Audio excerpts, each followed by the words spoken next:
Selamat datang ke channel Cikgu Mendel. Kita masuk bab yang kelima, pewarisan. Ini KBSM lah, biologi tingkatan 5. Sebelum kita nak pergi tentang pewarisan ni, cikgu nak ulang sikit lah tentang asid nukleik. Jadi kenapa asid nukleik ni penting? Jadi kita cuba fahamkan. Satu atau dua rantai polimer terdiri daripada monomer nukleotida. Jadi asid nukleik ni dia monomer dia adalah nukleotida. Jadi dia ada unsur CHONP. Kamu carilah ya, C itu apa, H itu apa, O itu apa, and P. Jadi dalam asid nukleik ni terbahagi kepada dua jenis. Yang pertama adalah asid deoksiribonukleik. Okey, DNA. Dalam bahasa Inggeris dia deoksiribonukleik acid. Bahasa Melayu asid deoksiribonukleik. Jadi untuk asid deoksiribonukleik ni DNA, dia terdiri daripada dua rantai polinukleotida. Tadi kita sebut tadi asid nukleik monomer dia adalah nukleotida. Tapi untuk DNA ni dia punya rantaian dia terdiri daripada dua rantaian polinukleotida. Jadi ada dua rantaian polinukleotida yang berbentuk helix ganda 2. Jadi ini bentuk helix ganda 2 lah yang cikgu lukis tu. Jadi untuk monomer nukleotida ni, jadi kita pergi tengok pada monomer nukleotida, dia terdiri daripada gula pentosa, kumpulan fosfat, base bernitrogen. Okey. Jadi untuk base bernitrogen ni, dia ada jenis, 4 jenis untuk DNA. Dia ada A, dia ada T, dia ada C, dia ada G. A maksud dia apa? Adenina. Jadi kita boleh guna singkatan A sahaja. Tak ada masalah ya, memang boleh guna. Yang ni international standard memang guna singkatan A. Kemudian kita ada guanina, sitosina, thymina. Jadi selalunya kalau base bernitrogen ni pasangan dia adalah A dengan T, C dengan G. Kalau kita ada T dengan A lah, G dengan C. Dan dia akan diikat menggunakan ikatan hidrogen. Untuk base bernitrogen ada 4 jenis ya, ada 4 jenis. Kemudian kita ada asid ribonukleik, RNA. Jadi kalau kamu ingat lagi, dalam tingkatan 4 ada belajar tentang RNA ni, dia akan salin DNA tu, kemudian akan dibawa pergi ke ribosom. Kemudian ribosom akan tukarkan maklumat RNA itu kepada protein, sama ada kepada hormon atau enzim. Dia juga boleh pergi ke jalinan endoplasma licin. Jadi RNA ni rantai polinukleotida tunggal. Dia tunggal. Dia polinukleotida. Jadi maksudnya rantaian dia panjang lah, macam tu je lah. Okey, dia tunggal. Dia bukan double helix macam ni. DNA ni kita jumpa dalam nukleus sahajalah. Nukleus sahaja. DNA juga ada dekat mitokondria sebenarnya. Mitokondria pun ada DNA. Kita panggil dia mtDNA, mitochondrial DNA. Tapi cikgu rasa kamu tak belajar yang itu. Jadi kamu ingat sajalah, DNA ni dijumpai di dalam nukleus. Di dalam nukleus. Jadi untuk RNA ni dia lebih pendek daripada DNA. Pastinya lah dia lebih pendek daripada DNA. Dia pun maklumat tu asalnya daripada DNA. DNA tu dia ada maklumat yang paling besar sekali. Semua maklumat tentang manusia tu ada pada DNA di dalam nukleus. Jadi contohnya warna kulit, warna mata, bentuk rambut, bentuk telinga, bentuk jari jemari, suara, mata. Okey? Semua tu ada kat DNA. Cuma kadang-kadang dia nak bagi maklumat ke ribosom.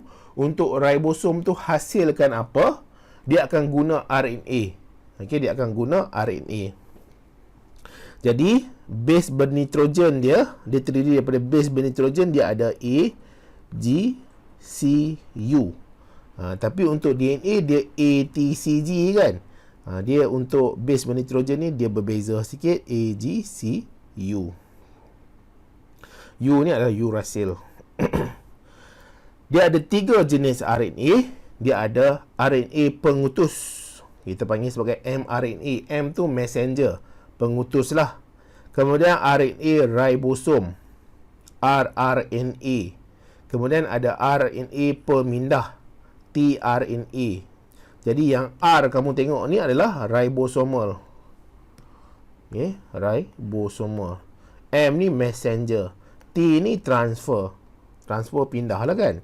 RNA pemindah. Dia terlibat dalam proses sintesis protein. Sintesis protein dan lipid lah. Sepatutnya lipid pun ada juga. Jadi, kepentingan asid nukleik ni, yang ada nukleotide sebagai monomer, nukleotide yang dia punya, komponen dia terdiri daripada gula pentosa, kumpulan fosfat, base bernitrogen. Ni kepentingan dia apa? Dia ada maklumat warisan, maklumat pewarisan. Ciri kepada manusia tu. Kalau kita cakap pada pasal manusia lah, dia ada ciri kepada manusia tu. Dia ada ciri kepada bentuk hidung. Dia ada ciri kepada warna kulit. Dia ada ciri kepada jenis suara kita. Okey. Suara orang pun sama lah kan. Dia ada suara besar, ada suara sederhana, ada suara kecil. Jadi semua tu dia mestilah melibatkan dia punya genetik, maklumat pewarisan dia. Jadi DNA ni adalah kod DNA kod genetik. Dia ada A, G, C, T. Dia akan sintesis polipeptide, iaitu protein. Jadi kita pergi kepada DNA lah, DNA. Jadi DNA ni dia berbentuk berbenang, dua berbenang tersusun anti-selari. Jadi dua berbenang ni merujuk kepada rantai polinukleotida. Jadi kita tengok kat sini lah. Okey, yang tengah-tengah ni adalah ikatan hidrogen. Okey, ikatan hidrogen. Dia akan ada nitrogenous base, base bernitrogen. Kalau di sini A, sini mesti T. Kalau sini C, sini mesti G. Kalau sini T, sini mesti A. Kalau sini G, sini mesti C. Dia punya pasangan dia macam tu. Okey, A, T, C, G. Jadi bila kita buka ni, kita besarkan yang ini. Besarkan yang ini. Okey, kita besarkan yang ini, dia akan bentuk dia macam tu. Jadi dia ada yang bulat ni kumpulan fosfat. Yang bulat ni kumpulan fosfat. Yang bentuk pentagon ni adalah gula pentosa.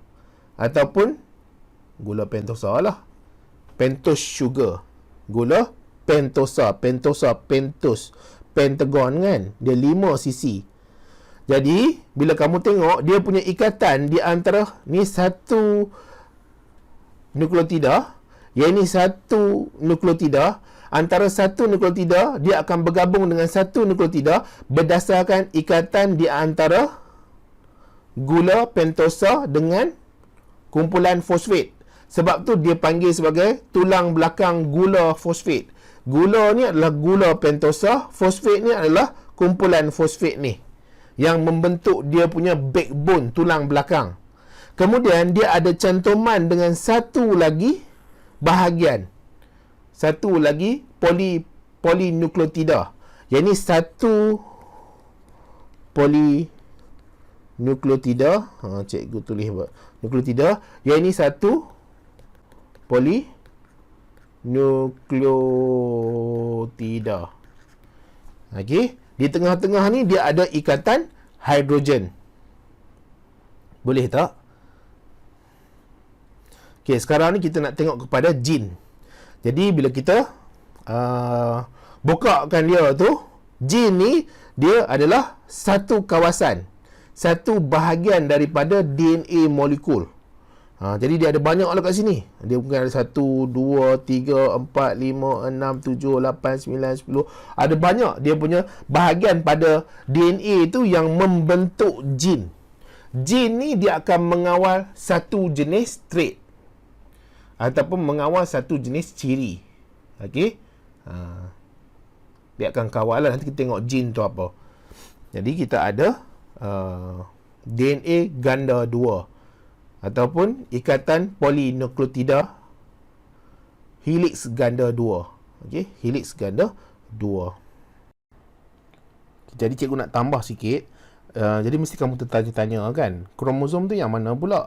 Jadi kalau kita lukis kromosom, bentuk dia macam tu lah lebih kurang. Okey, kromosom. Jadi DNA ni copy, paste. Cikgu kecilkan dia. Cikgu padam lah yang tak kena tu. Cikgu copy lagi, paste lagi.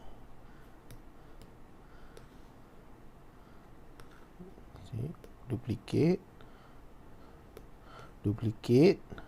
Banyak lah ya. Duplicate. Kemudian dia duduk dekat mana? Dia dalam ni ya. Dalam kromosom. Dia yang membina kromosom tu. Jadi yang paling kecil sekali kita ada nukleotida. Okey, nukleotida. Dalam nukleotida tu pula terbahagi kepada 3 jenis bahan yang membina nukleotida. Kita ada gula fosfat, kita ada gula fosfat pula. Kita ada kumpulan fosfat, kita ada gula pentosa dan kita ada nitrogenous base. Kemudian dia akan ada ikatan pula dengan satu lagi. Sehinggalah dia membentuk rantaian polinukleotida helix ganda 2. Yang dua berbenang ni tersusun anti-selari dan akan duduk di dalam kromosom. Kromosom ni bentuk macam ni. Ada juga kromosom bentuk rama-rama macam ni. Ni kamu nak kena tengok balik bab mitosis, meiosis ya. Ataupun cikgu akan terang lagi lah kat bawah tu nanti ada. Boleh nah? Jadi kita masuk kepada tajuk yang sepatutnya kita belajar, pewarisan. Jadi pewarisan ni adalah pemindahan ciri ibu bapa kepada anak. Dan kita ada gene kat sini.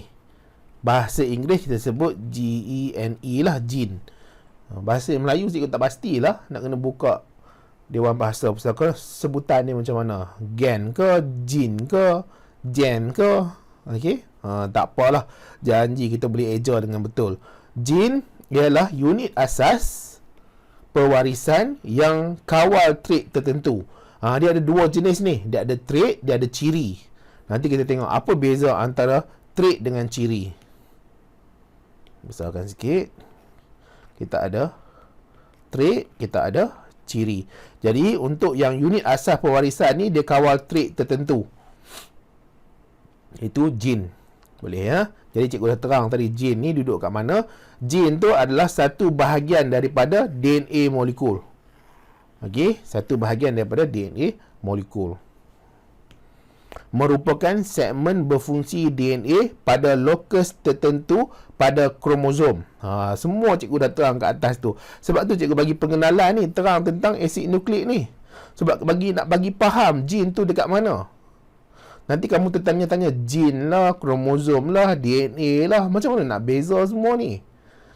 Lepas tu ada nukleotida lah. Lepas tu datang pula helix ganda 2, polinukleotida anti-selari. Polinukleotida tu kenapa panggil poli? Poli tu maksudnya banyak.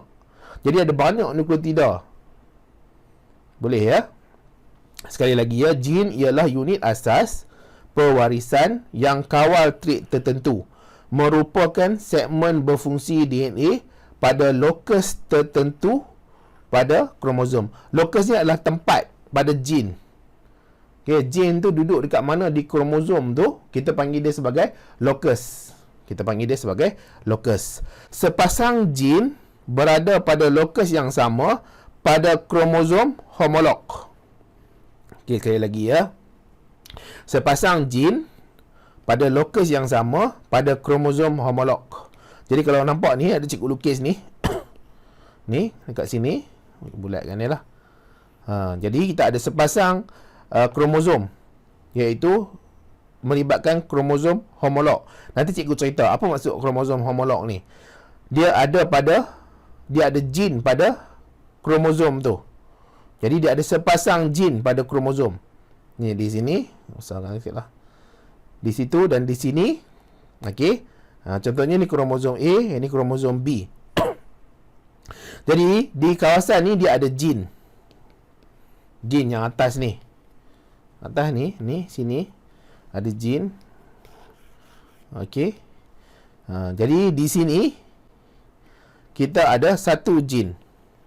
Di sini kita ada satu jin. Jadi maksudnya dia jadi sepasang lah.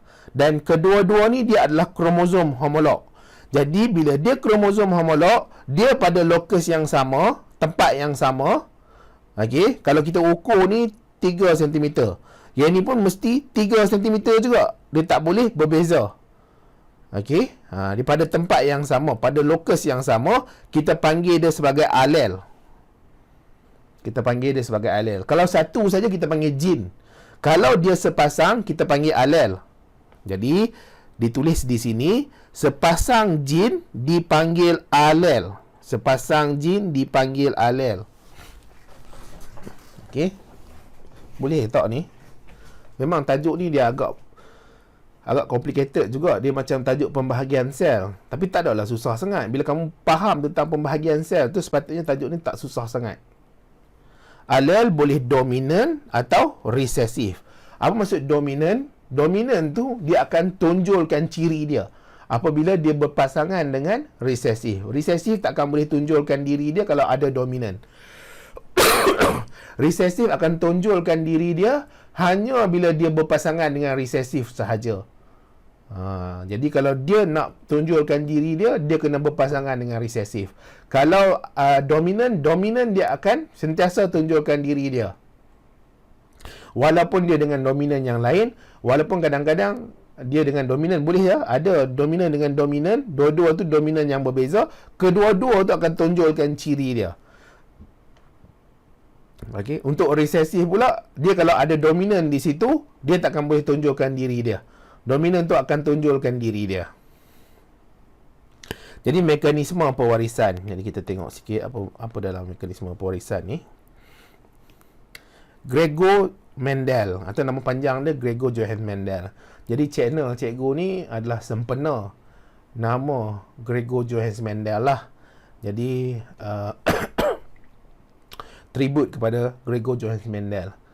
Jadi orang pertama yang temui mekanisme pewarisan secara teratur. Jadi dia gunakan pokok kacang pi ataupun Pisum sativum.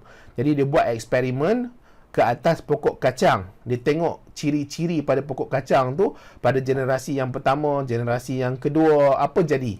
Apa pencirian yang dibawa oleh generasi-generasi ini? Ini adalah hasil kajian daripada Gregor Johannes Mendel. Jadi dia ni adalah dikenali sebagai Fathers of Genetics. Sebab apa panggil Fathers of Genetics? Disebabkan teori dia ni, hukum yang dikeluarkan berdasarkan eksperimen yang dilakukan oleh Gregor Johannes Mendel ni banyak merubah dunia biologi, ilmu biologi dari segi genetik. Dan selepas tu macam-macam lah, bercambahnya ilmu ni sangat-sangat hebat. Sehingga kita boleh faham tentang PCR, Polymerase Chain Reaction.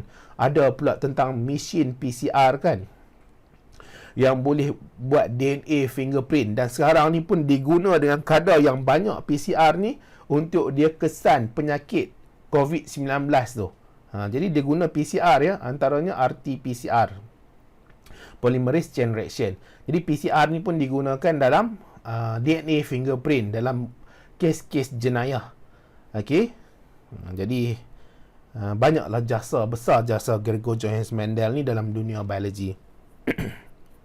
Tapi malangnya waktu dia hidup, dia tak dihargai lah. Maksudnya paper yang dia tulis tu tak berapa dikenali ramai. Selepas dia meninggal barulah orang baca balik dan orang tengok betapa pentingnya kajian yang dilakukan oleh Gregor Johannes Mendel. Dia ada tulis artikel tentang kajian dia ni. Artikel tu nama Experimental of Plant Hybrid. Okay, Experimental of Plant Hybrid. Tapi selepas dia meninggal baru dia sangat-sangat dikenali. Dan sehingga sekarang pun, nampak kamu tingkatan 5, kamu dah belajar tentang Gregor Johannes Mendel. Kamu belajar tentang hukum Mendel.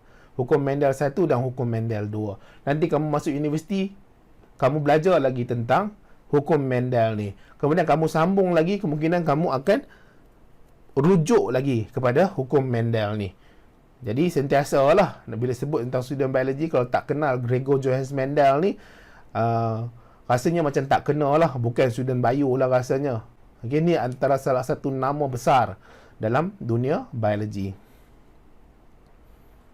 Macam agama Islam lah kan. Kalau agama Islam ni, kalau sebut tak kenal Nabi Muhammad tu, macam betul ke beragama Islam kan? Tapi cikgu tak ada lah nak pi kata dia sama level pula dengan Nabi Muhammad. Dan kamu nanti duk banyak sangat benda nanti kamu duk tafsir sendiri. Okey. Kemudian kita ada genotip. Genotip ni adalah maklumat genetik. Okey, maklumat genetik. Nanti kita akan tengok apa benda genotip. Kemudian kita ada fenotip. Dia adalah ciri fizikal yang dipamerkan.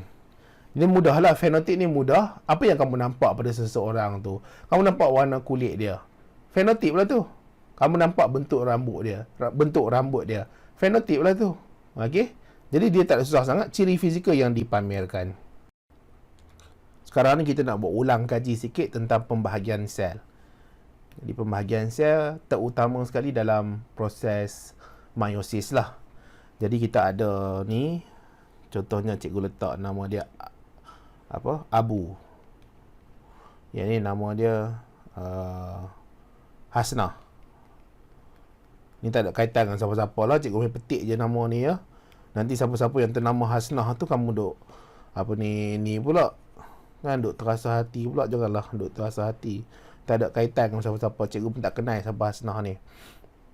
Jadi kita ada Abu dan Hasnah. Jadi Abu dan Hasnah ni dia berkahwin lah, dia suami isteri. Jadi bila dia suami isteri, si Abu ni dia ada organ pembiakan dia. Jadi apa organ pembiakan dia? Kemaluan dia lah. Yang terutama sekali ada testis. Jadi di testis ni akan berlaku spermatogenesis, penghasilan sperma. Okey, dia ada spermatogenesis. Sel-sel dia tu, sel-sel di Abu ni, sel dia ada 46 sel. 46 sel. Kalau apa ni, sel biasa tu dia dipanggil sebagai sel soma. Di kulit, di telinga, di mata, sel soma atau somatic cell. Kemudian ada satu lagi sel yang di dalam testis ni kita panggil sebagai sel pembiakan. Sel pembiakan. Tulislah. Besar sangatlah pula.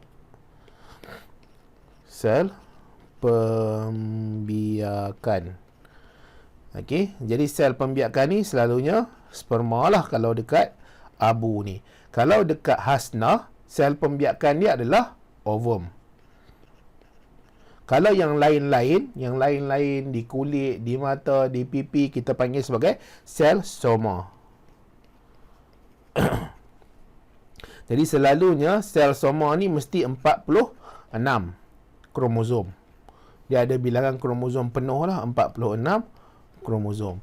Untuk yang sperma, dia ada 23 kromosom sahaja. Ovum 23 kromosom sahaja. Dia separuh daripada bilangan kromosom penuh. Boleh ya? Kemudian 46 kromosom ni cikgu lukislah 46 kromosom. Dan 46 kromosom ni dia ada pasang-pasangan dia. Dia membentuk 23 pasang. Jadi bila susun balik yang ni 1 sehingga 46 ni, susun balik dia akan berpasang-pasangan. 23 pasang semua. Okey, 23 pasang semua. Jadi pasangan yang terakhir, ini pasangan nombor 1 sehingga nombor 22 ni kita panggil dia sebagai autosom. Ada I ke tak ada I? Cikgu pun tak ingat lah. Kita panggil dia sebagai autosom. Yang 23 adalah seks kromosom. Okey, seks kromosom. Jadi dia akan menentukan lelaki atau perempuan pada pasangan yang 23. Sama ada dia XX, dia adalah perempuan. Ataupun kromosom dia XY, dia adalah lelaki. Boleh nah? Dia ada autosom, seks kromosom. Jadi kita pergi pada Abu dengan Hasnah ni. Jadi Abu ni akan berlaku spermatogenesis dekat dia punya testis. Di Hasnah ni akan berlaku oogenesis, akan hasilkan ovum. Jadi apa jadi? Apa jadi dekat proses spermatogenesis ni? Dia akan ada proses meiosis lah. Mitosis pun ada juga, tapi kita nak cerita tentang meiosis ni. Akan berlaku proses meiosis menyebabkan daripada 46 ni, sperma dia tinggal 23 sahaja. Ni, sperma ni ada 23 sahaja kromosom. 23 kromosom. Sama juga dekat oogenesis ni akan berlaku meiosis. Akan ada 23 sahaja kromosom. Okey. Jadi separuh lah tinggal. Jadi dekat sperma ni kemudian apabila ada hubungan seksual antara Abu dengan Hasnah, sperma akan dilepaskan di dalam vagina Hasnah. Jadi sperma tu akan berenang. Berapa banyak? Dari 300 hingga 500 juta yang akan dilepaskan masuk ke vagina. Dan dia akan berenang pergi ke kiri tiub falopio dan kanan tiub falopio. Yang sampai ke tiub falopio tu 300 hingga ke 500 ekor sahaja sperma. Okey? Dan waktu yang sama oogenesis berlaku, dia akan lepaskan oogenesis berlaku. Ovulasi berlaku pada hari yang ke-14 dalam kitaran haid. Dia akan lepaskan usit sekunda. Usit sekunda. Kenapa usit sekunda? Kenapa tak ovum? Usit sekunda tu ovum yang tak matang. Okey? Jadi dia tak habis lagi meiosis 2. Jadi bila dia nak habis meiosis 2? Apabila sperma masuk ke dalam dia, dia akan habiskan meiosis 2. Complete meiosis 1 dan meiosis 2. Boleh ya? Kemudian akan berlaku persenyawaan, di mana sperma akan masuk ke dalam usit sekunda. Dia akan membentuk zigot. Okey? Dan kamu tengok kat sini. Ni warna dia coklat kan? Yang ni warna dia lebih kurang macam pink-pink lah. Cikgu tak tahulah warna-warna ni. Ni orang perempuan dia tahulah warna macam-macam warna ada. Kalau kamu tengok kat atas ni kan, warna macam-macam. Tak tahu nak sebut apa. Jadi 23 daripada kromosom tu datang daripada Abu. 23 datang daripada Hasnah. 23 datang daripada Abu, 23 datang daripada Hasnah. Dia akan membentuk zigot. Jadi zigot ni sekarang dia ada separuh ciri daripada Abu, separuh ciri daripada Hasnah. Sekali lagi, zigot ni dia ada ciri, dia ada kromosom, separuh daripada Abu, separuh daripada Hasnah. Dan ciri pencirian dia tu, kromosom dia tu, dia akan ada pairing antara Abu dengan Hasnah. Jadi kalau kamu tengok kat sini, cikgu kecil kan.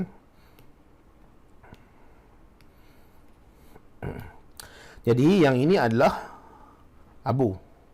Ini adalah Hasnah. Dia membentuk pasangan yang pertama. Dan pencirian dia tu adalah sama. Okey, pencirian dia tu adalah sama. Maksudnya kromosom Abu dengan kromosom Hasnah dia sama. Sebagai contoh, cikgu pergi pada jin kawasan ni saja. Jadi jin kawasan sini. Kalau sini untuk rambut, iaitu rambut ciri Abu. Rambut daripada ciri Abu. Abu ni rambut dia kerinting. Hasnah ni rambut dia lurus. Jadi yang tepi ni pun dia mesti ciri rambut juga. Dia tak boleh ciri lain. Dia mesti ciri rambut juga. Okey, untuk pasangan kromosom yang nombor 1. Sebab tu kedua-dua ni kita panggil sebagai kromosom homolog. Kita panggil sebagai kromosom homolog. Kita ambil contoh lain. Jadi kita ambil jin yang kat bawah ni. Jin yang kat bawah ni. Jadi jin yang kat bawah ni pada Abu dia akan untuk ciri bagi kulit, warna kulit. Kamu rasa kat sini untuk apa? Ni. Dekat sini untuk apa? Kalau dia kromosom homolog yang dibawa oleh Hasnah. Untuk warna kulit juga. Untuk warna kulit juga. Ini kita panggil ciri.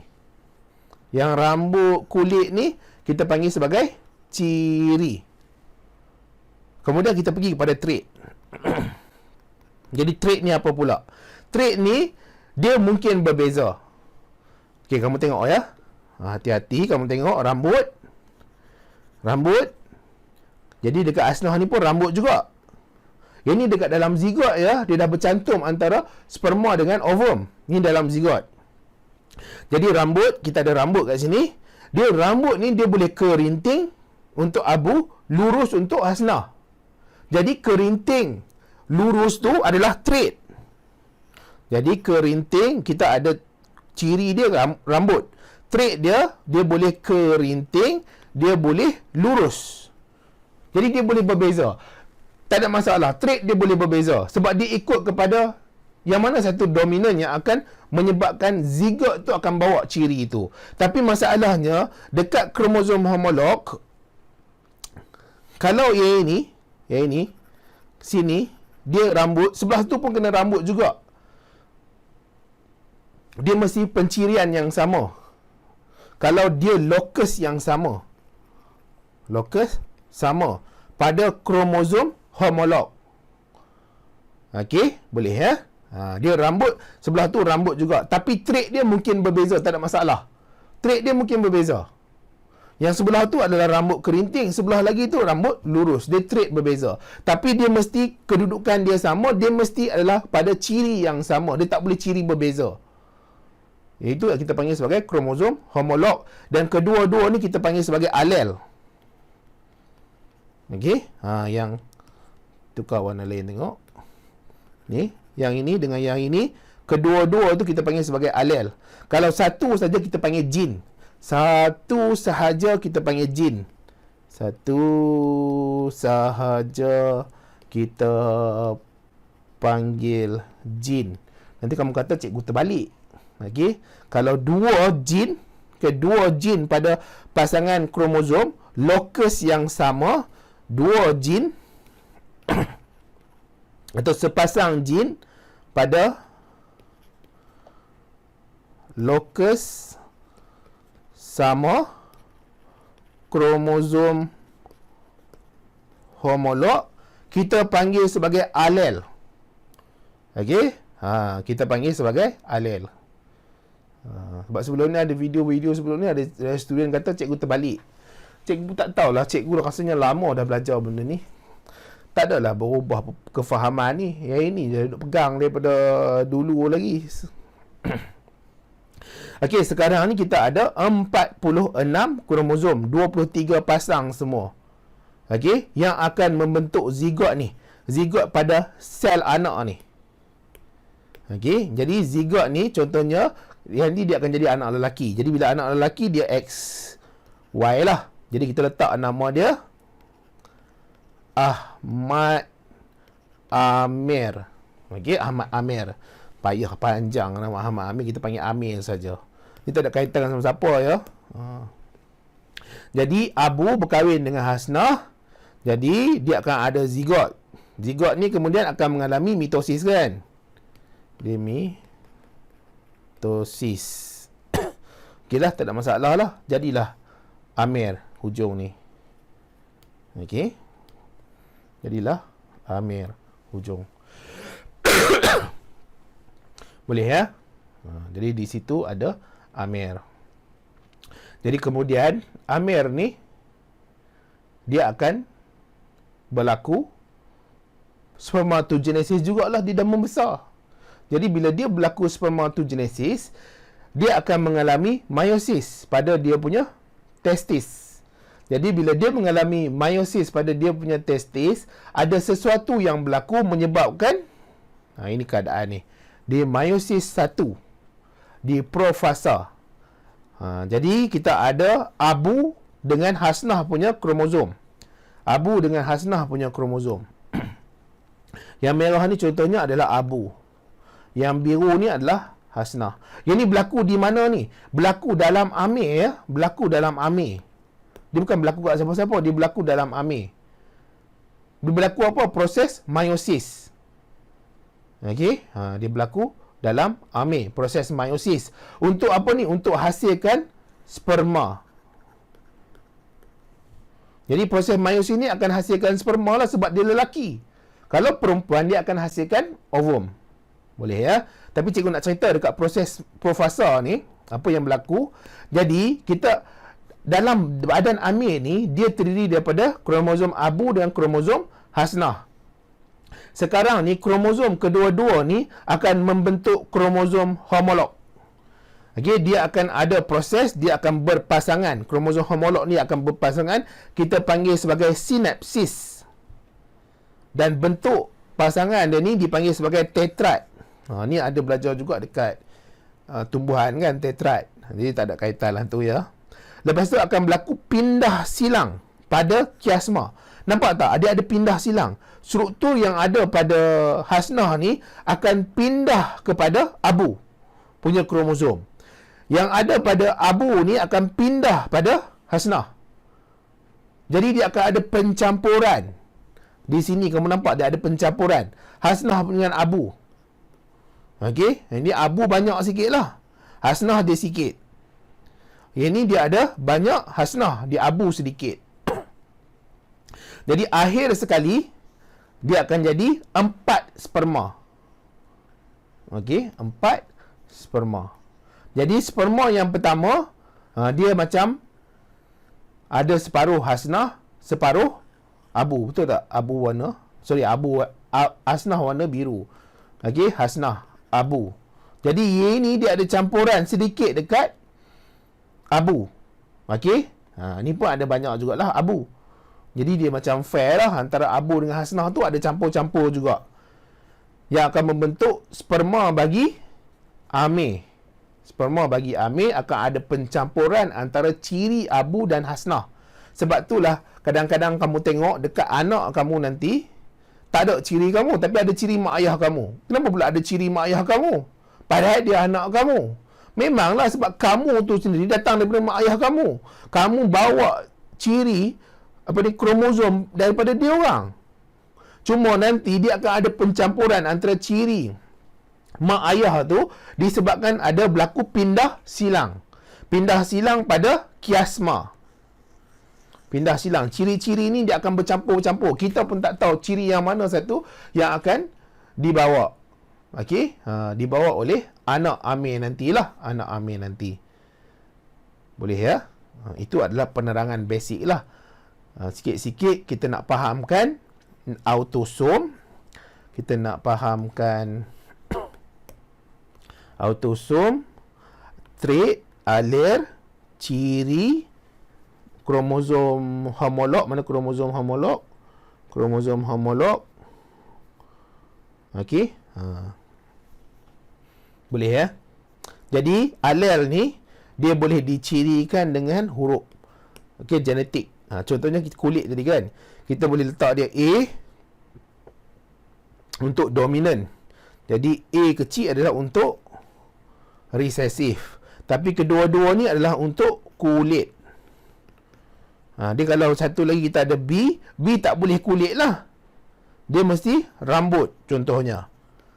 Okey, dia tak boleh sama. Jadi rambut ni boleh kerinting, boleh lurus. Jadi dia diwakilkan huruf besar, huruf kecil. Jadi dah habislah untuk penerangan apa yang berlaku dalam proses pewarisan ni. Diwariskan daripada abu hasnah, dia pergi ke amir. Amir pula nanti akan wariskan ciri dia kepada anak dia.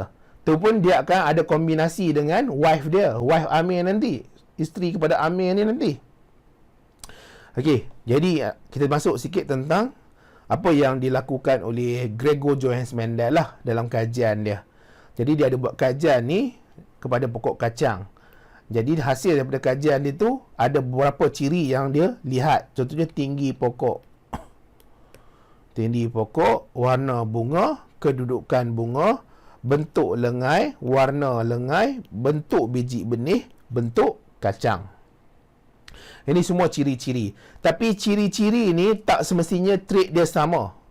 Contohnya tinggi pokok. Tinggi pokok boleh tinggi atau kerdir, rendah lah. Tapi ciri dominan dia adalah tinggi. D itu dominan. Jadi kita kalau tulis genotip, untuk tinggi pokok ni, kalau dia dalam keadaan dia pure hybrid, kita boleh T besar, T kecil. Yang ni kita panggil sebagai homozygote dominant. Okey. Kalau dia merujuk kepada yang kecil, yang resesif, kita buruh dia huruf kecil. Dia tak boleh kita letak F ya. Tak boleh F, tak boleh G, tak boleh H, tak boleh K. Kenapa tak boleh? Sebab kita dah letak dominan T. Jadi kalau untuk resesif pun mesti T jugalah. Dia tak boleh berbeza, dia tak boleh berbeza. Jadi ini adalah untuk resesif. Jadi untuk resesif ni dia akan membentuk homozygote resesif. Homozygote resesif. Boleh ya? Jadi satu lagi kita ada T besar, T kecil. Dia dah ada campuran antara trait dominan dengan trait resesif. Tapi dia tetap akan tunjukkan trait yang dominan. Pokok tu tetap tinggi walaupun dia ada resesif. Yang ini kita panggil sebagai heterozygote. Heterozygote ni tak ada dominan, tak ada resesif ya. Heterozygote lah. Okey, heterozygote. Kemudian ada warna ungu ni dominan, putih resesif. Kemudian kedudukan bunga. Bunga ni ada yang di hujung-hujung. Yang ada juga yang di axial. Axial tu dia celah-celah. Okey, yang celah-celah ni adalah dominan. Terminal ni resesif. Kemudian bentuk lengai ada licin, kedut. Warna lengai ada hijau, kuning, bulat, kedut, kuning, hijau. Ya. Jadi cikgu dah masuklah untuk homozygote dominan, homozygote resesif, heterozygote. Jadi yang ini adalah kita panggil sebagai genotip, perwakilan dia tu. Kemudian ciri ni, ciri trait ni, tinggi, kedil, ungu, putih, axial, terminal, licin, kedut, hijau, kuning, bulat, kedut, kuning, hijau ni, semua ni adalah fenotip. Okey, semua ni adalah fenotip. Sekarang ni kita nak cuba fahamkan tentang hukum Mendel. Jadi hukum Mendel yang pertama juga dikenali sebagai hukum segregasi. Hukum Mendel kedua kita kenali sebagai hukum pengaturan bebas. Jadi hukum Mendel pertama ni dia boleh difahami melalui kacukan monohybrid. Jadi cikgu tak nak baca lagi yang dalam ni. Kita nak buat dulu kacukan monohybrid tu macam mana. Jadi bila kacukan ni maksudnya kita kacukkan dia punya pokok lah. Kan kita ada belajar tentang kacukan pendembungaan sendiri, pendembungaan kacuk kan. Jadi dia ada kacukan di situ. Jadi dia ada satu gamet yang akan bersenyawa dengan satu lagi gamet untuk hasilkan generasi yang seterusnya. Itu kacukan.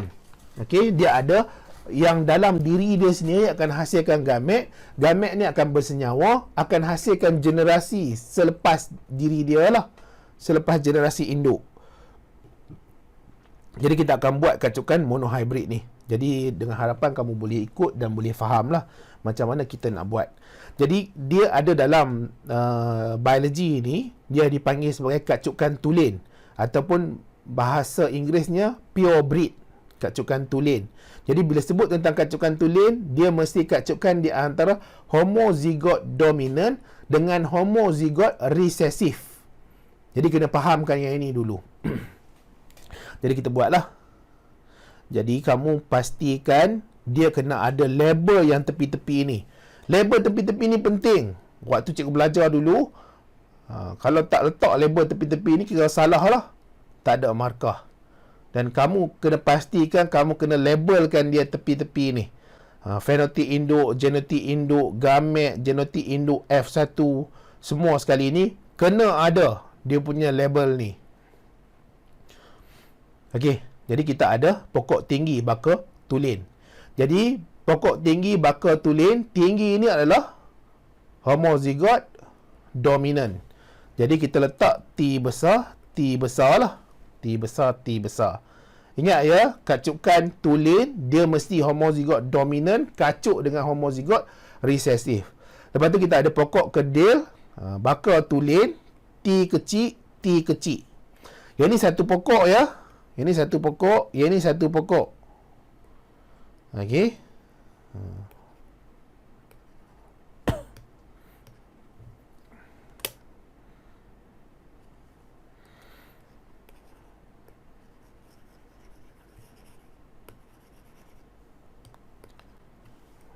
Kejap ya. Cikgu punya pen ni dia ni apa, tip dia tu nak tertanggal, jadi dia tak boleh nak detect. Macam-macam masalah ni. Kamu janganlah marah kat cikgu lah, apalah cikgu ni tak smooth. Okey, yang ni adalah satu pokok, yang ni adalah satu pokok. Ada dua pokok lah kat sini. Okey, jadi dia ada pokok yang tinggi, pokok yang kedil. Nampak tak? Fenotip ni ciri yang kita boleh nampak secara fizikal pada pokok tu. Jadi pokok tu tinggi, kita nampak dia tinggi. Pokok tu kedil, kita nampak dia kedil. Itu mesti kena tulis dulu, fenotip induk. Nanti kamu akan tengok cikgu ke bawah, fenotip induk ni akan sentiasa ada. Selepas fenotip induk, kena tulis genotip induk. Genotip induk ni, dia T besar, T besar, T kecil, T kecil. Kemudian, akan berlaku proses meiosis. Ingat ya, dekat tumbuhan pun berlaku meiosis untuk penghasilan gamet. Untuk haiwan pun berlaku meiosis untuk penghasilan sperm dan ovum. Jadi, dia akan jadi gamet lah. Gamet dia T. Okey, dia ada keberangkalian T besar, T besar. T kecil, T kecil. Jadi, bila kita buat gamet, dia memang kena bulat. Gamet kena bulat. Sebab apa cikgu? Gamet kena bulat? Cikgu pun tak tahu. Memang daripada cikgu belajar dulu pun, bila sebut gamet je, terus teringat bulat. Kena bulatkan gamet. Proses meiosis. Okey, boleh ya? Lepas tu akan berlaku persenyawaan. Iaitu, yang ini dia akan bersenyawa dengan sebelah sana. Dia akan jadi T besar, T kecil. Yang ini akan bersenyawa dengan sebelah sana, T besar, T kecil. Yang ini dia akan bersenyawa dengan yang sini, T besar, T kecil. Yang ini dia akan bersenyawa dengan yang sebelah sini, T besar, T kecil. Boleh tak yang ini nak bersenyawa dengan yang ini? Tak boleh ya. Gamet untuk yang ini, contohnya yang ini jantan ataupun yang ini enter. Kan? Enter hasilkan apa? Butir debunga. Di dalam ni nanti akan jadi nukleus jantan. Takkan nukleus jantan dia nak bersenyawa dengan nukleus jantan? Ataupun kalau kita ambil manusia, sperma. Takkan sperma nak bersenyawa dengan sperma, nak jadi apa? Tak boleh. Dia kena pada individu yang lain. Dia kena bersenyawa dengan yang sebelah sana. Apa kebarangkalian dia bersenyawa dengan yang sebelah sana? Dia tak boleh sini bersenyawa dengan sini. Kalau sini contohnya, sini dia bersenyawa dengan sini. Ovum bersenyawa dengan ovum. Nak jadi apa? Tak jadi apa-apa lah. Tak boleh nak buat apa. Apa jadinya? Lagi? Salah, diagram tu salah. Kacukan tu salah. Itu adalah genotip induk F1. Genotip ni kita wakilkan dengan T besar, T kecil. Seterusnya, fenotip induk. Yang ni mestilah pokok tinggi. Pokok tinggi. Pokok tinggi. Pokok tinggi. Maaflah ya kalau buruk tulisan tu. Lepas tu kita nak buat kacukan F2. Kacukan F2 pula. Kacukan F1. Jadi pokok F1 ni semua kamu tengok ciri dia tinggi. Fenotip kan? Jadi kita ada tinggi kacuk dengan tinggi. Apa genotip dia? Kamu tengok genotip dia semua T besar, T kecil. T besar, T kecil. Yang ni perlu bulat tak? Tak perlu bulat. Dia bukan gamet. Gamet saja yang perlu bulat. Jadi kita ada genotip induk T besar, T kecil, T besar, T kecil. Jadi akan berlaku apa? Proses meiosis. Jadi dia akan jadi T besar, kita bulatkan. T kecil, kita bulatkan. T besar, kita bulatkan. T kecil, kita bulatkan. Seterusnya ada kacukan sebelah sana. Ingat ya, tak boleh ni. Ni, sini tak boleh. Sperma mana boleh. T besar, T besar,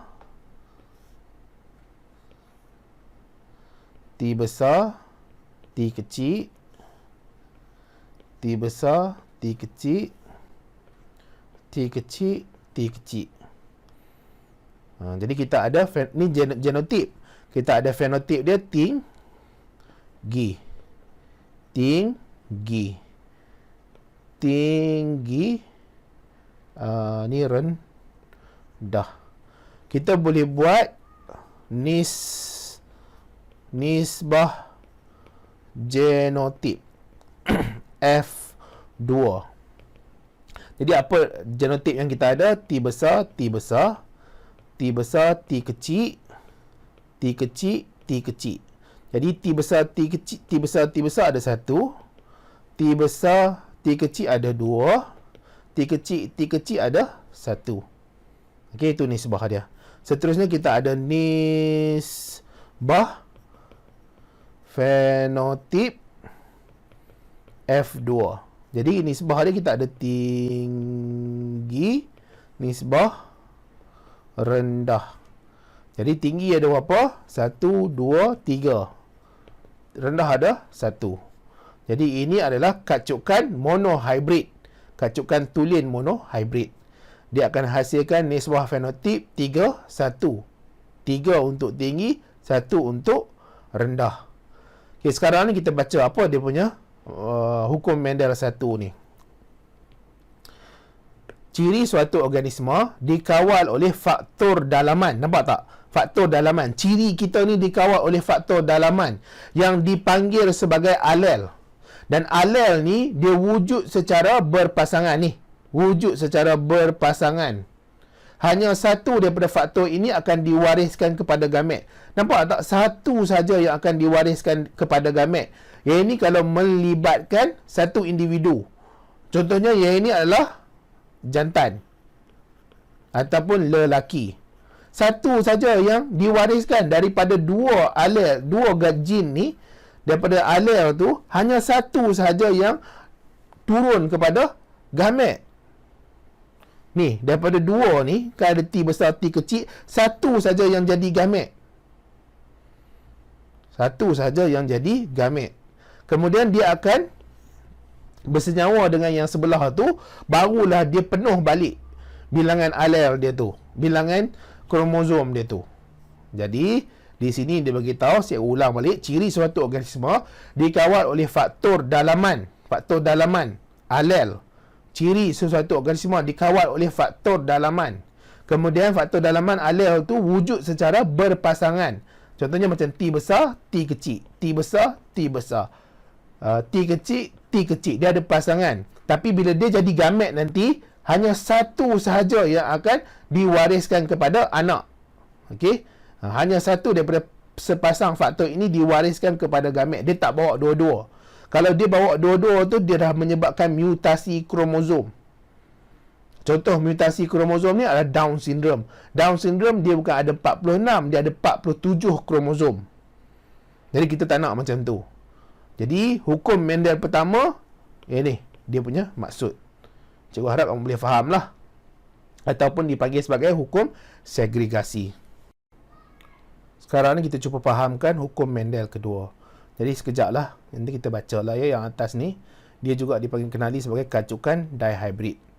Okey, kacukan dihybrid. Jadi bila sebut tentang hukum Mendel kedua ni, dia ada lebih daripada satu ciri. Okey, dia lebih daripada satu ciri. Ciri ya, bukan trait. Trait tu memang lebih. Kita dah belajar sebelum ni, ini lebih daripada dua ciri. Dua ciri pula, lebih daripada satu ciri. Dia dua ciri. Sebab tu dipanggil di. Jadi kita buat kacukan tulen dululah. Dengan kacukan tulen dengan harapan kamu boleh faham. Pertama sekali ni, tepi ni kena ada lah ya. Labeling fenotip induk, genetik induk, gamet, apa semua ni kena ada. Okey, sekarang ni kamu tengok ciri dia, kita tengok pada tinggi dan bunga ungu. Jadi tinggi bunga ungu ni kedua-duanya adalah dominan. Kerdia dengan bunga putih ni adalah kedua-duanya adalah resesif. Jadi kita boleh letaklah apa saja kita nak letak, wakilkan dia. Tapi cikgu wakilkan dia dengan huruf T dengan P. Jadi di sini kita ada T besar, T besar, P besar, P besar. Jadi sini mesti T kecil, T kecil, P kecil, P kecil. Jadi boleh ya. Jadi ini dia susah sikit. Cikgu pun risau nanti kamu ni. Kamu tengok betul-betul ya. Sekarang ni, yang ini dia satu individu. Satu individu. Yang ini mungkin adalah di enter. Okey. Dia jantan lah. Jantan. Enter jantan lah kan. Yang ini adalah di ovari. Yang ini betina. Jadi jantan ni dia akan hasilkan nukleus jantan. Dia akan mengalami meiosis apa semua tu, dia akan jadi nukleus jantan. Jadi dia ada dua ciri ni. Macam mana daripada dua ciri ni nak jadi gamet, nak jadi nukleus jantan. Okey, nak jadi gamet, nak jadi nukleus jantan. Kamu kena tengok video cikgu yang sebelum ni tentang pembiakan pada tumbuhan. Okey, pembiakan pada tumbuhan. Barulah kamu dapat bayang lah apa benda nukleus jantan tu. Kalau untuk manusia, kalau enter ni adalah testis lah. Berlaku spermatogenesis untuk hasilkan sperma. Jadi kita nak tengok individu ni nak berlaku proses meiosis. Macam mana pemilihan dia?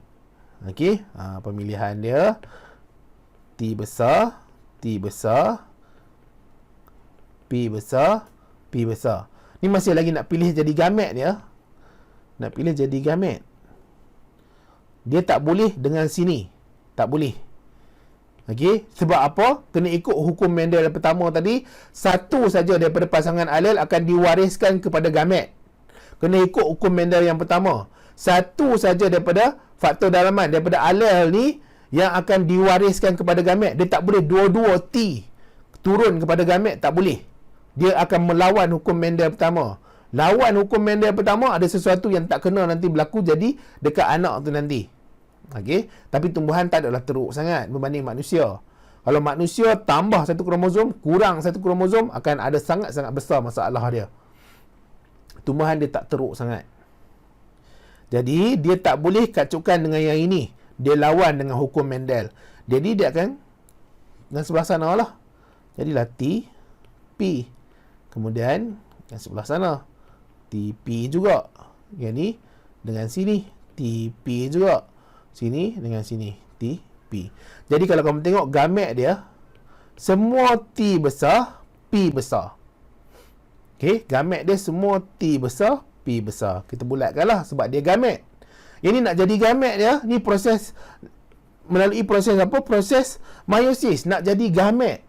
Dia bukan bersenyawa lagi. Bersenyawa tu apa? Hasil cantuman antara gamet jantan dengan gamet betina. Tu, dia masuk, dia bergabung. Gamet jantan, gamet betina tu persenyawaan. Ni baru nak jadi gamet. Nak jadi sel pembiakan. Dia masih lagi dalam individu tu. Boleh ya? Sekarang ni pergi pada individu yang satu lagi, iaitu ovari dan betina ni. Kat ovari. Jadi kita ada T kecil, T kecil, P kecil, P kecil. Ni tak boleh ya macam tu. Ya, hukum Mendel yang pertama. Okey, tak boleh. Jadi yang ini yang sebelah sana lah.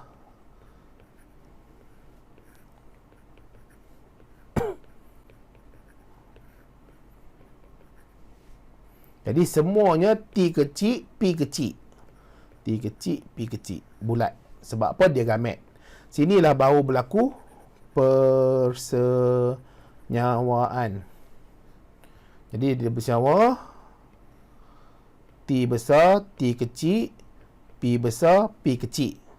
Untuk genotip induk.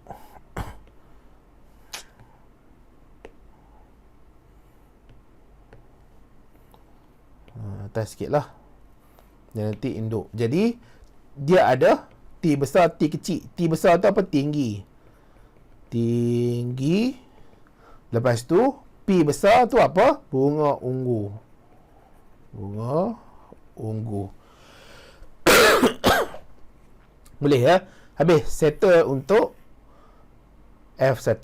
Settle untuk F1. Sekarang ni kita masuk kepada generasi F1 pula. Jadi generasi F1 ni dia akan kacuk di antara satu sama lain. Jadi generasi F1 akan kacuk antara satu sama lain. Jadi kita kena buatlah apa dia fenotip untuk F1. Tukar warna lain, kita buat warna merah. Apa dia punya fenotip? Tinggi, bunga, ungu.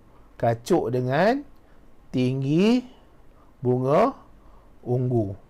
Apa dia genotip dia apa? T besar, T kecil, P besar, P kecil. Kacuk dengan T besar, T kecil, P besar, P kecil. Niat jadi gamet dulu. Nak jadi gamet dulu. Jadi bila nak jadi gamet, dia akan ada pemilihan secara rawak yang mana satu yang membentuk gamet. Dan kamu kena ingat hukum Mendel pertama. Sepasang alel tu hanya satu saja yang akan diwariskan ke dalam gamet. Hanya satu saja daripada pasangan alel. Jadi yang ni pasangan alel, yang ni pasangan alel. Satu saja yang akan diwariskan. Jadi kita nak tengok kebarangkalian gamet tu dia bentuk yang macam mana. Jadi dia ada T besar, T kecil. Kecilkan lagi lah. T besar, T kecil, P besar, P kecil. Boleh tak yang ni dengan yang ni? Tak boleh. Hanya satu saja daripada pasangan alel akan diwariskan ke dalam gamet. Tak tahu, banyak kali dah ulang ni. Tak tahulah, cikgu harap kamu betul-betul faham lah ya. Jadi dekat sini tak boleh. Dia mesti sini dengan sini. T, P. Okey. Sini dengan sini. T, P. Sini dengan sini. T, P. Sini dengan sini. Okey. Jadi hak sebelah sana tu pun sama lah.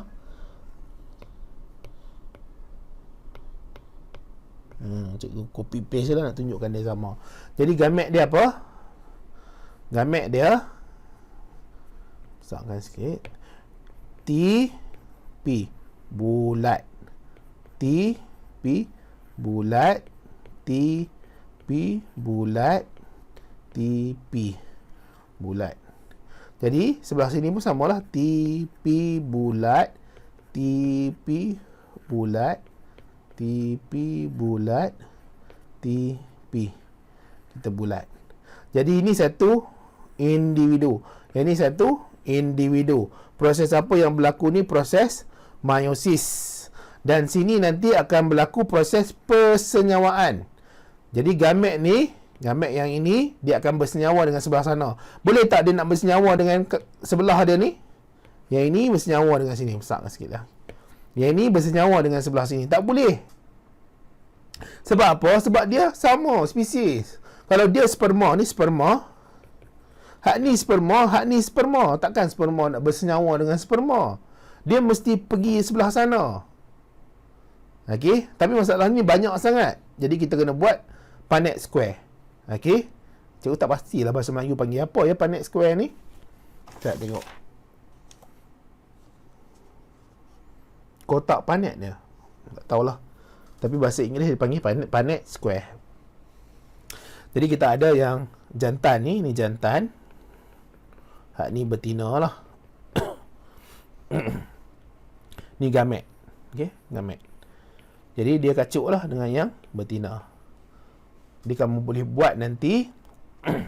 Kalau kamu dapatkan dia punya nisbah ni, nisbah untuk fenotip, genotip ni susah sikit lah nisbah dia. Nisbah untuk fenotip dia mesti dapat 9, 3, 3, 1. Okey, 9, 3, 3, 1.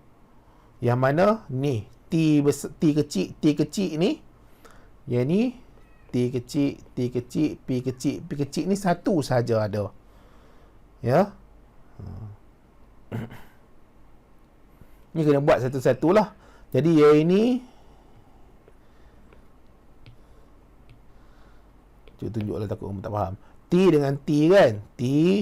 P besar. Okey, kemudian T besar, P besar, P kecil. Kemudian sini kita ada T besar, T kecil, P besar. dan kena buat satu-satu. Jadi ni pokok apa ni? Yang ni pokok tinggi bunga ungu. Yang ni tinggi bunga ungu. Tinggi bunga ungu. Tinggi bunga ungu. Tinggi bunga ungu. Tinggi bunga putih. Tinggi bunga ungu. Tinggi bunga putih. Tinggi bunga ungu. Tinggi bunga ungu. Yang ni kerdir bunga ungu. Yang ni kerdir bunga ungu. Yang ni tinggi bunga ungu. Yang ni tinggi bunga putih. Yang ni kerdir bunga ungu. Yang ni kerdir bunga putih. Sepatutnya lah. Jadi kita baca sikit apa hukum Mendel kedua ni. Jadi semasa pembentukan gamet, setiap ahli daripada pasangan alel boleh bergabung secara rawak dengan mana-mana ahli daripada pasangan alel ciri yang lain. Jadi kamu nampak ada dua ni kan. Jadi setiap ahli daripada ciri pasangan alel ni, dia boleh bergabung dengan secara rawak dengan mana-mana ahli daripada pasangan alel yang lain. Jadi pasangan alel T ni dia boleh bergabung dengan ciri sama ada P besar sini atau P besar sini. Dia bergabung secara rawak lah. Kalau yang kat bawah ni T yang besar ni, dia boleh pilih, bukan dia boleh pilih, dia boleh bergabung secara rawak sama ada dengan P besar atau P kecil. Sama juga T ni, dia boleh bergabung secara rawak sama ada dengan P besar atau P kecil. Itu adalah hukum Mendel yang kedua. Okey, seterusnya kita ada kumpulan darah. Jadi cikgu tak nak terang kumpulan darah ni.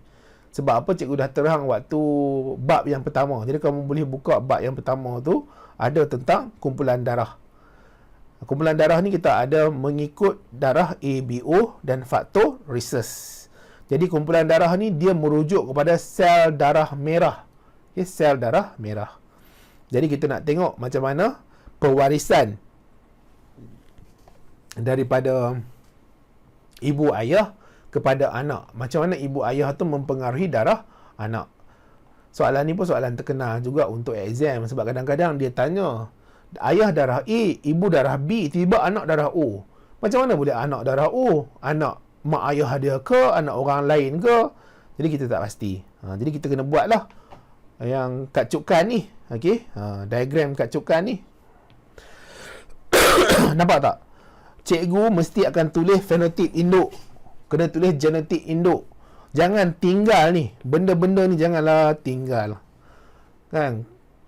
Ini penting lah, penting. Bukan apa. Bukan saja untuk SPM kamu ni. Kamu masuk matrikulasi pun yang ni wajib kena ada ni. Kalau tidak nanti markah dia, contohnya markah ada 7. Kosong terus 7 ni walaupun kamu faham. Nak buat macam mana? Jadi tolonglah ingat. Kena tulis yang tepi-tepi dia tu. Okey, darah AB. Darah AB kita boleh wakilkan dengan keadaan dia IA, IB. Okey, IA, IB. Kalau darah O, kita boleh wakilkan IA, IO, IO. Jadi yang ini dia akan turun jadi gamet. Ini contohnya pada ayah. Ini ibu. IA, IB. Jadi gamet. Gamet kena buat apa? Kena bulat. Gamet mesti kena bulat. Yang ibu pula IO, IO. Yang ni ada lagi mudah ya. Buku international tu dia tak buat macam ni. Macam cikgu tunjuk kamu ni, dia tak buat macam ni. Okey. Cikgu buat macam ni sebab nak bagi kamu faham. Nanti kamu duk pening kepala macam mana lah kan. Tiba-tiba je dah tukar jadi macam tu pula. Jadi kita nak pergilah yang international standard book tu macam mana. Tapi sebenarnya tak perlu tulis banyak-banyak IO ni pun. Tapi tak apalah. Okay. Jadi akan ada kacukan. Kacukan ni boleh tak yang ini dengan yang ini? Tak boleh lah ayah hasilkan sperma. Sperma takkan nak kacuk dengan sperma jadi apa? Takkan jadi anak punya lah. Yang ni proses penghasilan gamet ni adalah proses meiosis. Jadi yang ini adalah sperma, yang ini adalah sperma. Sperma tak boleh kacuk dengan sperma. Dia melanggar hukum alam. Okey, dia mesti kacuk dengan sebelah sana daripada ibu. Ibu ni daripada ovum lah. Jadi dia akan kacuk sini, kacuk dengan sana. Jadi IA, IO. Jadi kita ada IA, IO, IB, IO, IB, IO. Jadi anak dia darah A, darah A, darah B, darah B. Jadi kalau ayah dia darah AB, ibu dia darah O, anak dia hanya ada kemungkinan A dengan B sahaja. Tak boleh darah O. Walaupun ibu dia ada darah O, anak tak boleh darah O. Tak boleh ada darah O. Anak pun tak boleh ada darah AB. Walaupun ayah dia AB. Kalau anak dia darah AB, anak dia darah O, tu anak orang lain. Ayah dia mungkin jumpa tepi jalan ke, bawa balik rumah. Okey, jadikan dia ahli keluarga. Boleh faham tak ni? Contohlah. Seterusnya ada penentuan jantina. Jadi bila sebut penentuan jantina, bapa ni dia mestilah 44 tambah XY. Ibu ni 44 tambah XX. Jadi bila jadi gamet, dia mesti 22 tambah X ataupun 22 tambah Y. Kena bulat. Okey, dia bagi dua lah. Yang XY ni dia pergi satu sebelah sini, satu sebelah sini. Jadi untuk ibu pula, dia mesti 22 tambah X, 22 tambah X. Jadi kalau kamu buat matematik pun, dia akan dapat sama lah yang atas ni. Betul tak kan? Yang ni tak sama lah, tak boleh lah. Jadi, boleh tak kacuk yang ni dengan yang ni? Tak boleh lah. Sperma mana boleh kacuk dengan sperma? Yang ni proses meiosis. Sperma tak boleh kacuk dengan sperma. Jadi dia akan kacuk dengan sebelah sana. Jadi dapatlah 44 tambah XX. Ni kacuk dengan sebelah sana. 22 tambah XX. Ni kacuk 22 tambah XY. Jadi 22 tambah XY.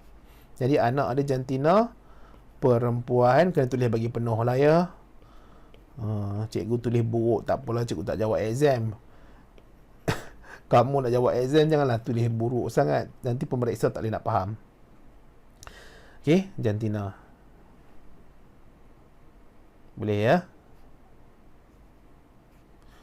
Ini adalah untuk penentuan darah dan penentuan jantina. Seterusnya kita ada pewarisan terangkai seks. Jadi ini kepada jin yang terdapat pada kromosom seks. Okay, pewarisan jin yang terdapat pada kromosom seks. Jadi kromosom seks tu ada pada hujung tu. Yang XX, XY. Jadi kromosom seks lah. Yang lain-lain tu autosom kan. Yang lain-lain tu adalah autosom. Jadi kita ada penyakit hemofilia dan buta warna. Jadi hemofilia ni dah belajar sebelum ni dalam bab darah. Jadi kamu tengok je. Jadi disebabkan jin resesif pada kromosom X. Buta warna tidak dapat beza warna, jin resesif pada kromosom X. Jadi dia terdapat beza warna antara hijau, kuning, jingga dan merah. Dia akan menyebabkan buta warna. Lagi sekarang kita buat tentang kacukan ya. Jadi bapa ni normal, ibu ni pembawa. Ibu tu dia tak kena penyakit hemofilia sebab dia bawa saja. Sebab hemofilia ni dia resesif, dia mesti duduk dengan resesif juga, barulah dia tunjulkan ciri dia. Okey, dia tunjulkan ciri dia. Tapi kalau dia ada dominan di jin dia, jadi dia takkan tunjulkan ciri dia. Ibu dia normal. Soalkan sikit. Jadi fenotip induk ni bapa normal, ibu pembawa. Jadi genetik bapa ni apa? Dia mesti X lah. Okey. Taklah pula bapa kan. Bapa dia mestilah X. H ni adalah dia normal, dia tidak ada penyakit hemofilia. Sebab hemofilia ni dibawa oleh jin resesif pada kromosom X. Kemudian Y. Jadi Y tak ada lah. Dia bukan dia bawa apa-apa, dia tak bawa apa-apa. Sebab apa? Jin resesif pada kromosom Y. Ni bapa ni normal, dia punya jin tu dominan. Jadi dia tak ada. Tapi ibu dia pembawa. Jadi dia H besar, H kecil. Nampak tak? Dia ada pembawa ni, ada gene resesif dekat kromosom X dia. Kemudian akan berlaku meiosis. Dia akan jadi gamet. Gamet kena bulat. Kemudian ibu akan mengalami meiosis. Ni kacuk lah ya. Dia akan jadi akan bulat. Kemudian berlakulah persenyawaan. Persenyawaan. Boleh tak cikgu selalu duk tanya ni. Yang ni dengan yang ni boleh tak? Tak boleh. Mana boleh sperma kacuk dengan sperma? Sperma tak boleh bersenyawa dengan sperma. Kalau siapa yang salah buat tu, cikgu kalau dalam kelas tu duk kata lah kena malu lah. Sikit ya, sperma tak boleh kacuk dengan sperma. Kamu nampak cikgu buat macam senang, tapi bila kamu buat nanti duk rasa kenapa lah tak sama.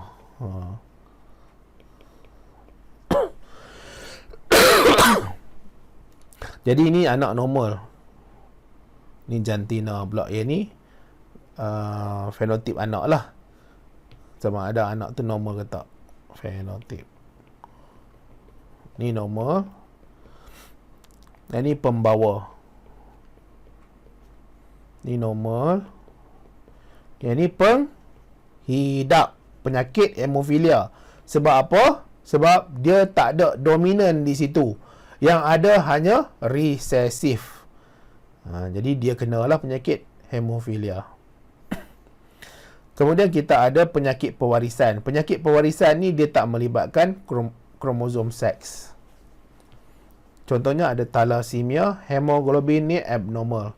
Jadi dia ada dua bentuk thalassemia. Kita ada thalassemia minor, pembawa sihat, sesetengah anemia ringan. Kemudian kita ada thalassemia major. Yang ni anemia teruk lah. Kanak-kanak penghidap dia pucat, tidak lena tidur, hilang selera makan, muntah. Rawatan yang boleh dilakukan adalah pemindahan darah, pindah susum tulang. Jadi dia apa? Sukar nak bawa oksigen lah sebab hemoglobin dia tu bermasalah. Jadi yang ni dia tak ada susah sangat, senang saja. Okey, resesif kan? Jadi thalassemia minor. Thalassemia minor. Dua-dua minor. Jadi dia ada satu besar, satu kecil. Satu besar, satu kecil. Kalau dua-dua kecil tu major. Dia teruk lah, thalassemia dia teruk. Thalassemia major. Tapi disebabkan dia ada resesif tu, dia minor saja. Dia tak teruk sangat. Jadi ni lelaki kan? Ni bapa. Yang ni bapa. Yang ni ibu lah. Jadi gamet bulat-bulat. Ni proses meiosis. Ni bulat-bulat kan. Kemudian kacuk. Jadi N besar, N besar. Kacuk sebelah sana. N besar, N kecil. Kacuk N besar, N kecil. Kacuk N kecil, N kecil. Perlu bulat tak? Tak perlu. Sebab yang ni bukan gamet. Jadi yang ni berlaku persenyawaan. Jadi anak ni normal. Yang ni thalassemia minor. Yang ni thalassemia. Kamu exam kan tulis bagi penuh ya. Cikgu selalu bagi tahu kat student. Dia orang ni kadang-kadang bagi tahu cikgu kami pun buat macam tu. Cikgu tak kena jawab exam kan. Cikgu bukan nak kena jawab exam SPM. Tak menentukan masa depan dia macam mana. Kamu tu bila jawab exam, kamu salah, kamu hilang markah. Dia menentukan masa depan kamu. Jadi kamu tak boleh kena tulis bagi penuh. Dia tak ada. Ni bukan international standard. Guna singkatan ni tak ada. Jadi ini adalah thalassemia major. Dua-dua adalah resesif. Sekarang ni kita pergi pada aplikasi genetik. Jadi apa kegunaan ilmu genetik ni dalam teknologi moden yang ada sekarang ni lah. Jadi aplikasi genetik ni antaranya digunakan dalam sains forensik. Jadi kalau kau tengok banyak sekarang ni kan filem-filem, TV series jenayah yang akan menggunakan teknologi genetik ni, aplikasi genetik ni untuk dia cari penjenayah. siapa yang melakukan jenayah tu, siapa yang melakukan pembunuhan tu.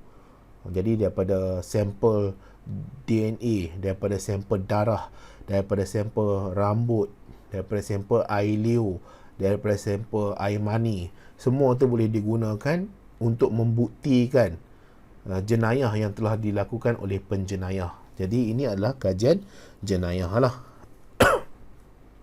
Kemudian genealogi genetik. Genealogi genetik ni lebih kepada salah silah susur galur keluarga. Okey, jadi boleh check lah kamu ni asal usul nenek moyang kamu tu mungkin datang daripada Pakistan, datang daripada Turki. Jadi boleh dikaji dalam genealogi genetik ni. Seterusnya ada terapi jin. Terapi jin ni terapi tu seolah-olah kita nak cuba baik pulih keadaan. Okay, kita nak baik pulih keadaan. Jadi yang ini adalah teknik baiki jin-jin mutant yang abnormal atau cacat. Pastinya jin-jin yang abnormal, yang mutant ni, dia akan memberi kesan buruk kepada tubuh badan lah, yang menyebabkan orang yang ada jin-jin mutant ni akan mengalami sakit-sakit tertentu ataupun ketidakupayaan dia menjalankan aktiviti harian dia dengan sempurna. Jadi dia menjalankan terapi jin ni untuk dia kembali sempurna, kembali sihat seperti orang lain. Sebagai contoh ada cystic fibrosis, hemofilia, anemia, sel sabit. Apa yang dibuat dalam terapi jin ni, dia cuba sisipkan, dia cuba insert bahasa Inggeris dia, normal jin yang normal untuk gantikan jin yang rosak tu. Jadi dia cuba gantikan jin yang rosak dengan jin yang normal menggunakan terapi jin. Jadi apa proses dia? Sel stem dikeluarkan dari pesakit. Okey. Sel stem ni sel yang tidak membahagi lagi lah kepada pengkhususan. Dia tak bahagi lagi jadi kulit ke, tak jadi sel jantung ke, dia masih lagi dalam keadaan boleh kita nak bagi tahu dia, boleh bahan-bahan kimia tertentu arahkan dia untuk dia jadi sel apa. Okey, tu kita panggil sel stem lah. Jin normal dimasuk dalam virus. Virus termodifikasi campur dengan sel stem pesakit. Sel stem berubah genetik, sel stem disuntik dalam pesakit, sel hasil protein, hormon yang diingini. Jadi ada virus ni dia ada jin yang normal. Jadi dia gunakan virus, dia gunakan virus untuk bawa masuk jin yang normal ni. Kemudian virus ni kemudian akan bercampur dengan sel stem pesakit. Jadi bila dia bercampur dengan sel stem pesakit, dia akan menyebabkan sel stem pesakit ni ada jin yang normal ni. Okey, sel stem penyakit ada jin yang normal. Jadi bila sel stem pesakit ada jin yang normal, sel stem ni dah berubahlah genetik dia, dan dia boleh disuntik ke dalam pesakit untuk gantikan sel-sel dia yang dah rosak tadi disebabkan oleh mutant. Disebabkan jin-jin ada mutant. Sekali lagi cikgu terangkan kepada kamu, sel stem dikeluarkan daripada pesakit. Pesakit tu dia ambil sel stem, kemudian menggunakan virus, dia masukkan jin yang normal ni ke dalam virus. Jadi virus ni dah termodifikasi, dah diubah sesuai dengan kehadiran jin yang normal. Boleh tak? Jadi maksudnya jin normal ni dimasuk dalam virus. Virus tu sekarang dah ada ubah sesuai lah. Dia dah ada jin normal yang sepatutnya nak dimasukkan ke dalam manusia ni. Kemudian virus termodifikasi ni kita campur pula dengan sel stem pesakit. Sel stem pesakit ni kemudian dia akan ada jin yang normal tu disebabkan oleh virus, kehadiran virus ni. Ini adalah basic understanding lah. Secara umumnya kita nak faham macam tu. Tapi proses dia taklah semudah yang cikgu baca ni. Proses dia susah lagi sebenarnya.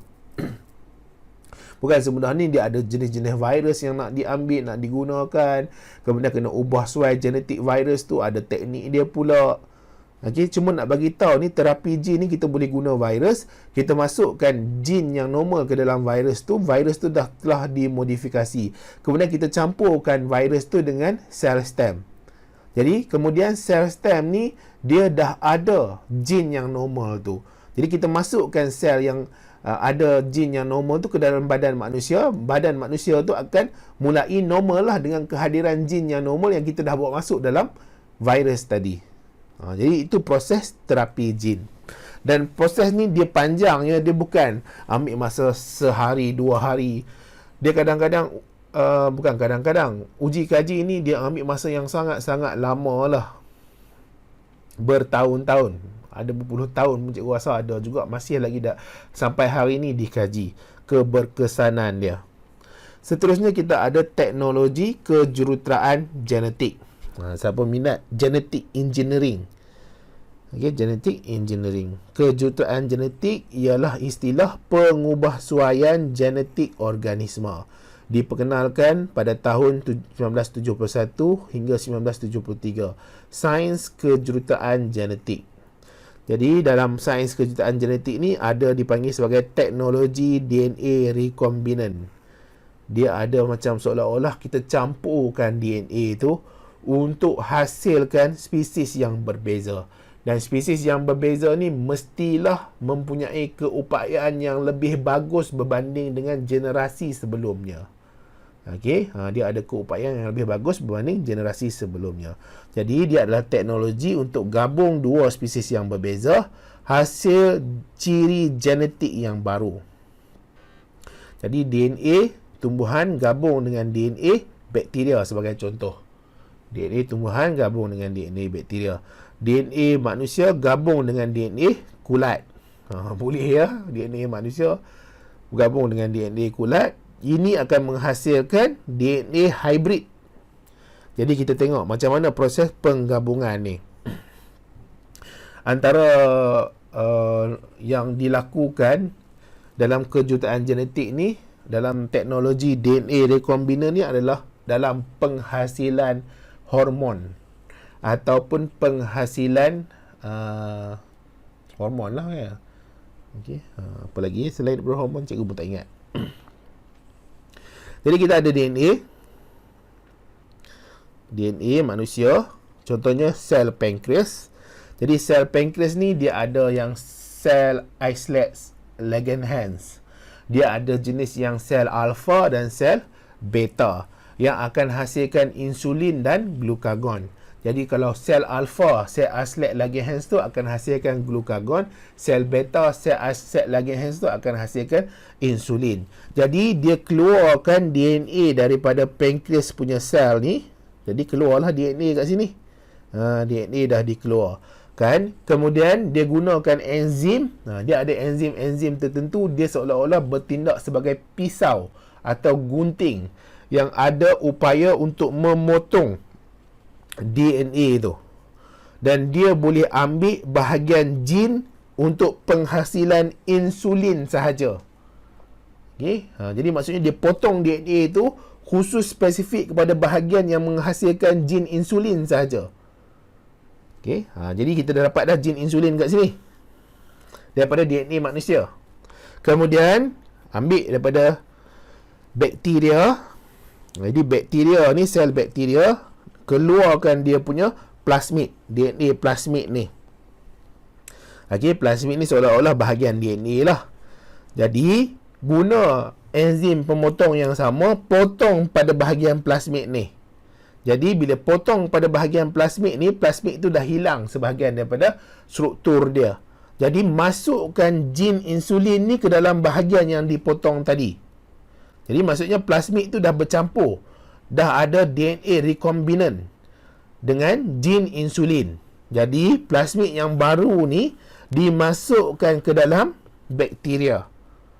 Jadi bakteria tu sekarang dah ada upaya untuk menghasilkan insulin dia sendiri. Dia dah ada upaya untuk hasilkan insulin dia sendiri. Jadi kita pun banyakkanlah dia. Jadi banyakkan dia. Jadi bakteria ni akan hasilkan insulin. Nampak je ni, insulin. Sebab apa? Dia ada jin insulin.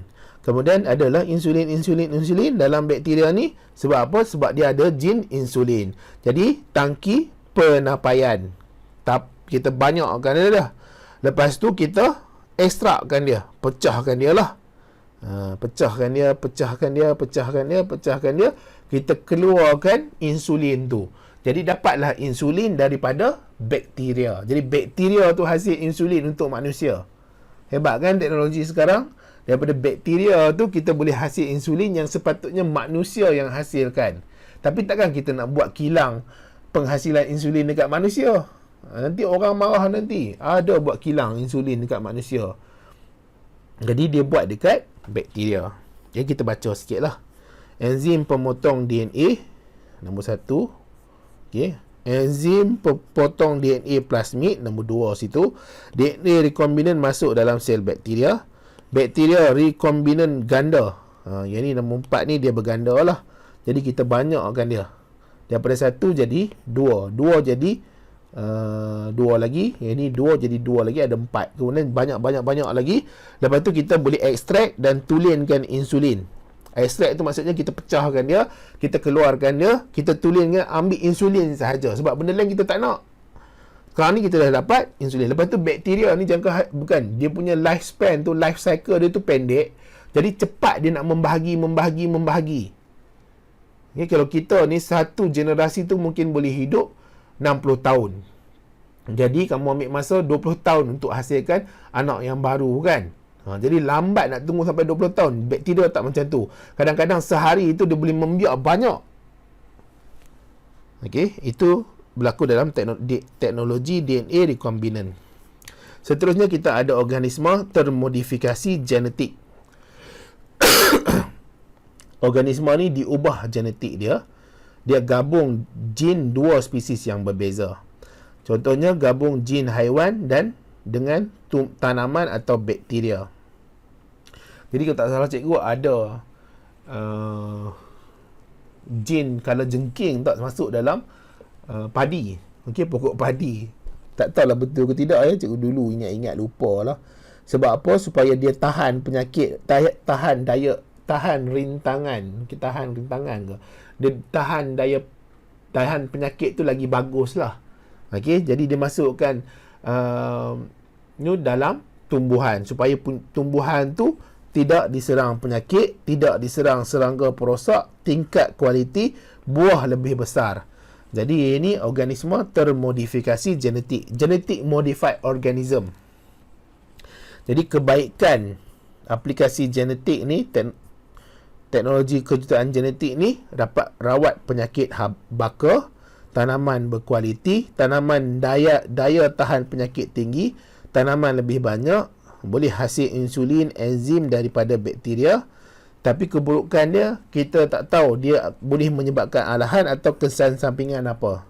Dan kemudian dia boleh menyebabkan kepupusan spesies asal. Okey, mutasi dan boleh digunakan sebagai senjata biologi. Okey, habislah tajuk bab pewarisan, bab 5 pewarisan.